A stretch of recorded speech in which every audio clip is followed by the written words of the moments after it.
Hello friends, welcome back to my channel. जहां हमने start की थी साइंस सीरीज़, और साइंस सीरीज़ में हमने स्टार्ट किया था बायोलॉजी के न्यूट्रिशन टॉपिक से। जहां अभी तक हमने डिस्कस किया था हमारा एक macronutrient, that is carbohydrate. Carbohydrate क्या होते हैं, उसके कितने टाइप्स होते हैं, क्या फंक्शंस होते हैं और किस तरीके के क्वेश्चंस उसमें से बनते हैं, ये हम कंप्लीट कर चुके थे। नेक्स्ट टॉपिक जो हमें डिस्कस करना है दैट इज़ फैट्स। फैट्स या फिर लिपिड्स भी हम इसको बोलते हैं। फैट्स क्या होते हैं, क्या हमारी बॉडी में उनका काम होता है, अगर वो डेफिशिएंट हो जाते हैं बॉडी में तो क्या बीमारियां हो सकती हैं, एक्सेस में अगर हम कंज्यूम करते हैं तो उसके क्या इफ़ेक्ट होते हैं, ये सब आज हम डिस्कस करने वाले हैं। फैट्स या लिपिड्स क्या होते हैं? फैट्स या लिपिड्स ये एक तरीके के मैक्रोन्यूट्रिएंट होते हैं जो एनर्जी प्रोवाइड करते हैं। प्रीवियस लेक्चर में हमने डिस्कस किया था कि न्यूट्रिएंट्स के हमारी बॉडी में काम क्या होते हैं। एनर्जी प्रोवाइड करना, हमारी बॉडी की ग्रोथ एंड डेवलपमेंट में हेल्प करना और हमें बीमारियों से बचाना। तो एनर्जी प्रोवाइडिंग फूड में फर्स्ट हमने डिस्कस किया carbohydrate and second is fats. Fats क्या होते हैं? ये कंपोनेंट होते हैं फैटी एसिड और ग्लिसरॉल से बने हुए। फैटी एसिड और ग्लिसरॉल की चेन्स जब जुड़ जाती हैं दे विल मेक फैट। अगर हम बात करें एनर्जी की, तो एनर्जी कितनी प्रोवाइड करता है कोई भी कंपोनेंट जो हमारे फूड का होता है। लाइक कार्बोहाइड्रेट्स का हमने डिस्कस किया था कि main source of energy in our body is carbohydrate. तो कार्बोहाइड्रेट कितनी एनर्जी प्रोवाइड करते हैं? That is 1 gram of carbohydrate provide 4 kilo calories and fats 1 gram of fat provide 9 kilo calories. तो यहाँ से आप देख सकते हैं कि फैट हमारी कितनी ज़्यादा रिच होती हैं कैलोरीज प्रोवाइड करने के मामले में और हमें एनर्जी देने के मामले में। अगर आप एग्जाम्पल से याद रखना चाहें तो अगर आप नाश्ते में सिंपल दाल रोटी या चावल खाते हैं तो आपको एनर्जी आपकी जल्दी डाउन आ जाएगी, आपको भूख जल्दी लग जाएगी। एज़ कम्पेयर टू अगर आप पराठा खाते हो अपने ब्रेकफास्ट में तो क्या होगा, आपको भूख थोड़ा देर से लगेगी क्योंकि हमने उसमें फ़ैट की अमाउंट बढ़ा दी है। तो फैट जमा जितनी हमारी बॉडी में जाती है उतनी ही ज़्यादा देर तक वो हमें एनर्जी प्रोवाइड करती रहती है। अब बात करते हैं फैट की स्मॉलेस्ट यूनिट की। Smallest unit of fat is fatty acid. जैसे हमने कार्बोहाइड्रेट में डिस्कस किया था कि कार्बोहाइड्रेट की स्मॉलेस्ट यूनिट क्या होती है, these are the saccharides. Carbon hydrogen oxygen मिलके क्या बनाते हैं? सैकेराइड्स। मोनोसैकेराइड सबसे छोटी यूनिट होती है, ऐसे ही फैट्स की सबसे छोटी यूनिट होती है फैटी एसिड। बहुत सारे फैटी एसिड्स मिलके जब लॉन्ग चेन फॉर्म कर लेते हैं उसको हम बोलते हैं फैट। जैसे हमारी बॉडी में कार्बोहाइड्रेट जाने के बाद वो किस फॉर्म में कन्वर्ट हो जाता है? ग्लूकोज के अंदर कन्वर्ट होता है। ऐसे ही फैट्स भी अपनी स्मॉलेस्ट यूनिट के अंदर टूट जाती है। जैसे ही हम फैट को कंज्यूम करते हैं तो वो हमारी बॉडी में जाने के बाद किस फॉर्म में कन्वर्ट होती है? That is fatty acid. तो बात करें अगर हम हमारी डेली रिक्वायरमेंट की कि हमारे फूड में डेली हमें कितनी फ़ैट चाहिए, that is approximately 44 to 55 gram a day. ये हमारी डेली रिक्वायरमेंट होती है फ़ैट्स की। फ़ैट हमें कम अमाउंट में कंपैरेटिवली क्यों चाहिए होती हैं? जब हम बाकी कंपोनेंट्स को ज़्यादा कंज्यूम करते हैं तो फ़ैट्स हमें कम क्यों चाहिए होती हैं? क्योंकि जो फैट्स हैं वो rich in energy and calories होती हैं। उसको समझने के लिए आप अपने खाने की थाली को इमेजिन कीजिए। आपका सबसे ज़्यादा जो पोर्शन होता है वो होता है कार्बोहाइड्रेट वाला। इधर आप रोटी कंज्यूम कर रहे हो, चावल ले रहे हो, उसके साथ क्या है? दाल है, सब्जी है, उसमें क्या होगा? प्रोटीन रिच होता है, वो विटामिन्स मिनरल्स होते हैं सैलेड के अंदर। तो फैट उसमें कितनी होती है? फैट हम सबसे कम अमाउंट में लेते हैं क्योंकि less amount of fat can provide more calories. Now comes to type of fats. Fats कितने टाइप के होते हैं? सैचुरेटेड और अनसैचुरेटेड। अब सैचुरेटेड और अनसैचुरेटेड हम किस चीज़ को बोलते हैं? सैचुरेटेड फैट्स वो होती हैं जिसमें सैचुरेटेड फैटी एसिड होते हैं और अनसैचुरेटेड फैट्स वो होती हैं जिसमें अनसैचुरेटेड फैटी एसिड होते हैं। ये जो टर्म हम यूज़ कर रहे हैं सैचुरेटेड एंड अनसैचुरेटेड, इसका मतलब क्या होता है? सैचुरेटेड मतलब इसके अंदर और किसी भी हाइड्रोजन एटम को हम ऐड नहीं कर सकते हैं in terms of its chemical formula. अगर हम केमिकल फॉर्मूला की बात करें तो एक्स्ट्रा कोई भी इसमें हाइड्रोजन एटम हम ऐड नहीं कर सकते हैं। इसमें सारे के सारे सिंगल बॉन्ड प्रेजेंट होते हैं, कोई डबल बॉन्ड प्रेजेंट नहीं होता है। While talking about the unsaturated fats, तो इसके अंदर डबल बॉन्ड प्रेजेंट होते हैं। डबल बॉन्ड प्रेजेंट होते हैं, दैट मीन्स इसके अंदर हम एक्स्ट्रा हाइड्रोजन ऐड कर सकते हैं। और एक्स्ट्रा हाइड्रोजन ऐड करने के प्रोसेस को क्या बोलते हैं? हाइड्रोजिनेशन।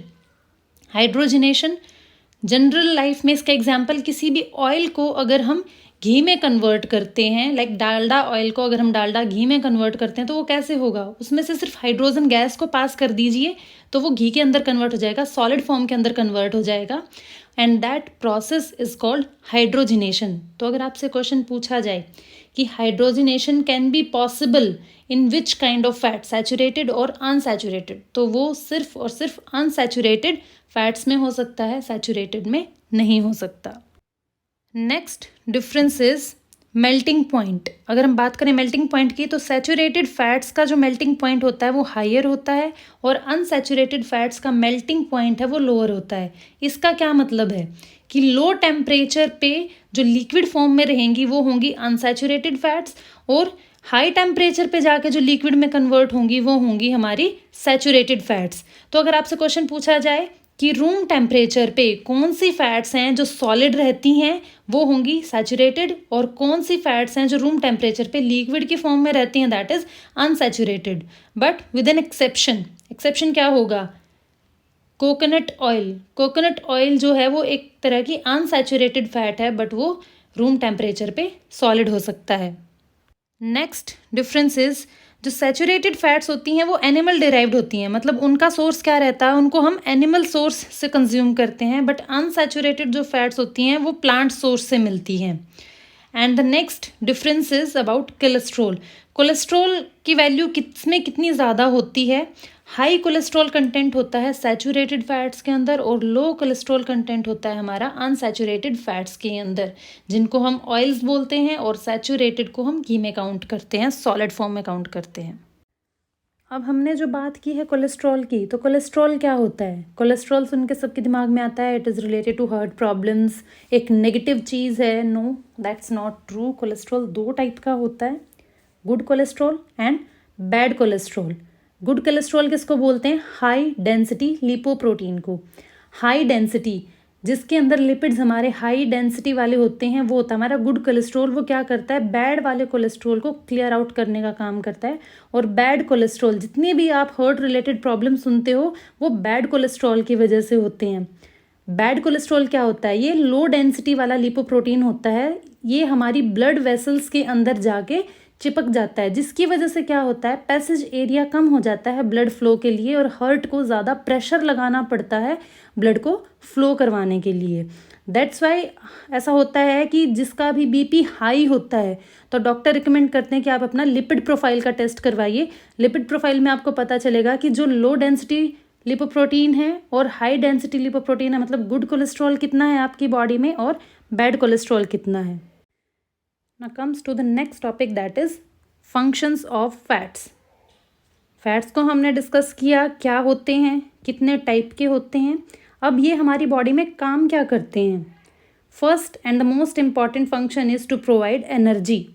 ये हमारी बॉडी को एनर्जी प्रोवाइड करते हैं, not only on daily basis but in case of emergency also. जैसे हमने डिस्कस किया था कि जब हम फास्टिंग पे होते हैं, जब हमने कुछ भी खाना नहीं खाया होता है, तो ग्लाइकोजन क्या करता है? इमरजेंसी फूड की तरह एक्ट करता है और एनर्जी प्रोवाइड करता है।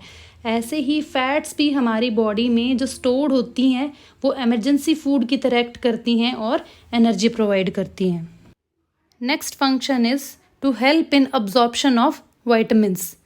वाइटामिन्स हम आगे डिस्कस करेंगे, दो टाइप के होते हैं, एक वाटर सॉल्युबल होते हैं और एक फैट सॉल्युबल विटामिन्स होते हैं। जो फैट सॉल्युबल विटामिन्स होते हैं वो हमारी बॉडी में अब्जॉर्ब नहीं हो सकते जब तक हमारी बॉडी में फ़ैट प्रेजेंट नहीं होगी, हमारे फूड में, हमारी डाइटरी कंपोनेंट में फ़ैट नहीं होगी। Next function of fat is temperature regulation. Temperature को कैसे रेगुलेट करते हैं फैट? हमारी बॉडी में हीट को कैसे कंट्रोल करते हैं? जो फैट होती है वो हमारी स्किन के नीचे एक टिश्यू में स्टोर्ड होती है और उस टिश्यू का नाम होता है एडिपोज टिश्यू। क्वेश्चन यहाँ से आपको याद रखना है कि फैट जो है हमारी बॉडी में कौन से टाइप के टिश्यू में स्टोर होती है, दैट इज़ एडिपोज टिश्यू। इस एडिपोज टिश्यू की लेयर पूरी बॉडी में हमारी स्किन के नीचे प्रेजेंट होती है और फैट का क्या काम होता है? वो हीट के लिए इंसुलेटर का काम करती है, हमारी बॉडी की हीट को अंदर ही रोक के रखती है। दैट्स वाई आपने सुना होगा कि जो मोटे लोग होते हैं उनको सर्दी कम लगती है, क्योंकि बॉडी से हीट उनकी ज़्यादा रिलीज नहीं हो पाती है। क्या एडिपोज टिश्यू की लेयर सिर्फ हीट को प्रिवेंट करेगी? नहीं, इसका एक और जो बहुत इंपॉर्टेंट फंक्शन है वो है हमारा safe guard the vital body organs. जो भी हमारे वाइटल बॉडी ऑर्गन्स हैं उसके अराउंड, उनके चारों तरफ फैट की एक लेयर प्रेजेंट होती है, ताकि डायरेक्ट कोई भी किसी भी प्रेशर से हमारे वाइटल ऑर्गन्स जो हैं वो हार्म ना हो पाए। एक कुशनिंग इफेक्ट देती है फैट सारे के सारे इनर बॉडी ऑर्गन्स को। Next function is to provide moisture. जो फैट होती है वो हमारी बॉडी को, सेल्स को मॉइस्चर प्रोवाइड करती है। एग्जाम्पल, जैसे सर्दियों में हमारी स्किन ड्राई हो जाती है तो हम लोशंस क्यों अप्लाई करते हैं? हम एक तरीके की फ़ैट बॉडी को दे रहे हैं ताकि वो मॉइस्चराइज्ड रहे, उसमें से हीट ज़्यादा बाहर ना निकले और जो हमारी स्किन है वो ड्राई आउट ना हो। तो अगर हमारी बॉडी में सफिशेंट अमाउंट ऑफ फैट होती है तो हमारी स्किन भी कम ड्राई होती है। तो ये हुए फैट्स के कुछ इंपॉर्टेंट फंक्शंस हमारी बॉडी में। तो क्या इन सारे फंक्शंस को अच्छे से करने के लिए हमें extra amount of fats consume करनी चाहिए? बहुत सारी फ़ैट अगर हम खा लें तो उसके क्या साइड इफ़ेक्ट होंगे? अगर हम एक्सेस में फ़ैट को कंज्यूम करते हैं तो उसका सबसे पहला जो साइड इफ़ेक्ट आता है वो क्या होता है? हमारा बॉडी वेट इंक्रीज़ होना स्टार्ट हो जाता है, क्योंकि एक्सेस ऑफ फैट जो है, एक्सेस ऑफ कैलोरीज हम कंज्यूम कर रहे हैं वो कहाँ जाएंगी? बॉडी की फ़ैट को बढ़ाती रहेंगी, स्टोर होगी और हमारा बॉडी वेट इंक्रीज़ होता रहेगा। Second and the most hazardous function, that is hamper the heart health. Heart की हेल्थ कैसे हैम्पर होती है फैट्स की वजह से? अगर हम फैट ज़्यादा कंज्यूम करते हैं तो कोलेस्ट्रॉल ज़्यादा बनता है। जो ब्लड होता है हमारी पूरी बॉडी में ब्लड वेसल्स के थ्रू फ्लो होता है।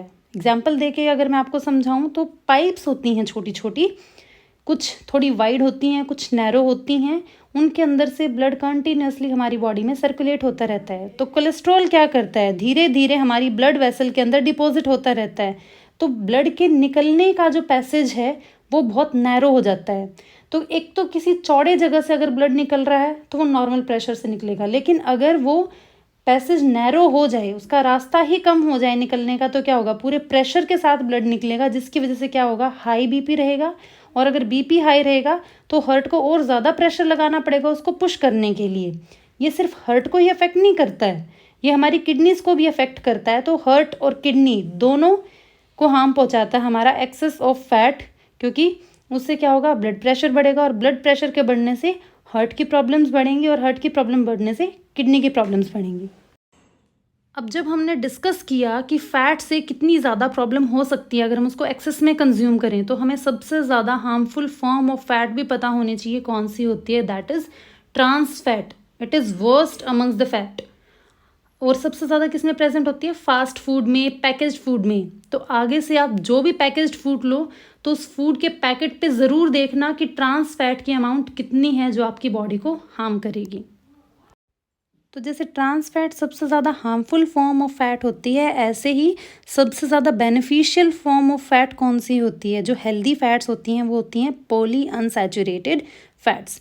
पॉली अनसैचुरेटेड फैटी एसिड्स हैं, या ओमेगा 3 फैटी एसिड है, ओमेगा 6 फैटी एसिड्स हैं, ये क्या करते हैं? हमारी बॉडी में जाके बैड कोलेस्ट्रॉल को कम करती हैं और गुड कोलेस्ट्रॉल को बढ़ाना स्टार्ट कर देती हैं, जिससे हमारी हेल्थ जो है वो सही रहती है। Next harmful effect of consuming fat in excess is fatty liver. Fatty liver क्या होता है? जब हम बैड कोलेस्ट्रॉल को बढ़ा लेते हैं, फैट्स को एक्सेस में कंज्यूम करते हैं हमारी डाइट में, तो क्या होता है? हमारा लीवर फैटी होना स्टार्ट हो जाता है। लीवर जो है हमारी बॉडी का, वो उसका काम क्या होता है? वो डिटॉक्सिफाई करता है बॉडी को। जितने भी बॉडी के अंदर टॉक्सिन्स हैं उनको साफ़ करता है, बॉडी की प्यूरिफिकेशन में हेल्प करता है। और भी बहुत सारे फंक्शंस हैं जो हम डाइजेस्टिव सिस्टम में डिस्कस करेंगे, but the most important function is ये हमारी बॉडी को डिटॉक्सिफाई करता है। तो इसको अगर हम बर्डन दे देते हैं फैट्स को डाइजेस्ट करने का, एक्सेस अमाउंट में फैट्स को कंज्यूम करते रहते हैं तो लीवर फैटी हो जाता है और वो अपना काम प्रॉपरली नहीं कर पाता है, जो हमारे लिए काफ़ी ज़्यादा डेंजरस हो सकता है। So next time when you consume fat, make sure it is healthy, in proportion, balanced and rich in healthy fatty acids.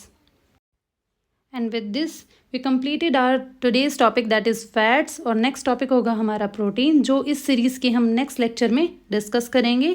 तो न्यूट्रिएंट्स को डिटेल में पढ़ने के लिए, इनसे रिलेटेड क्वेश्चंस को सॉल्व करने के लिए सीरीज़ को फॉलो करें।